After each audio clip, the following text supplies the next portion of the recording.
नंगौ दिनै 15 नभेम्बर बे 15 नभेम्बराव जोंहा दिनै जोंनि सनाथि मायथाइखौ लोब्बा लाखिनानै दिनै गेलेनाय हारिमु बादायलायनायबो जों दिनै हाबाफारि लादों। बे हाबाफारि लानायनि सिगांनो जोंहा दिनै फिरफिला बिरहोनाय हाबाफारि बेखौ जोङो मावफुंखांबाय आरो दिनै 1975आव गायसननाय कारगाव लाइब्रेरिया दिनै 50 बोसोर आबुं जाबाय। बे 50 बोसोर आबुं जानायनि दिनै सनाथि मायथाइ फालिनायाव जोङो 50 बोसोरनि जोङो केकबो हाबाय आरो गेलेनाय हाबाफारि बायदियै जोङो दिनै हाबाफारि बायदियै आवगायलांनो जोङो साखाफारा दिनै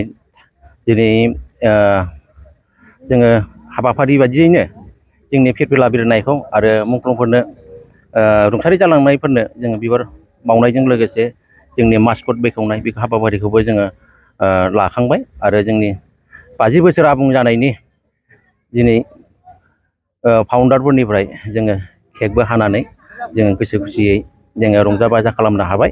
दा जों हाबाफारि बायदियै जों दिनै सनाथि मायथाइनि जाखिनि हाबाफारि लानाय गेलेमु बे हाबाफारिखौ जों आवगायलांनो थाखाय जों दिनै समजों लोगोसे गथ'फोरनो बारनाय गेलेनाय जों बे हाबाफारि बायदियै जों आवगायलांनो थाखाय जों दा नाजालांसै। दा दिनैनि हाबाफारि बायदियै जों आं आफादगिरि जानानै दिनैनि हाबाफारि बायदियै बे हाबाफारिखौ मावफुंलांनायनि आंनि गोसो गोरबोनिफ्राय जाफुंनायनि मिजिंखौ लानानै आंनिखिनि बुंनांगौआ बेनोसै। कारगावजों माबा नैबे 50 बोसोर बेसेबां जेंना जेंगोनाजों सौसिबोनांगौ जायामोन? 1975 लानानै गोबां खस्थ'जों भुगिबोदों। 1975आव जों गोबां फाउन्डारफ्रा गायसनगिरिफ्रा रुंसारि जालांबाय। दा बिसोर रुंसारि जालांनायनि उनावहाय जोंखौ मोनसे थुलुंगा होबोदों।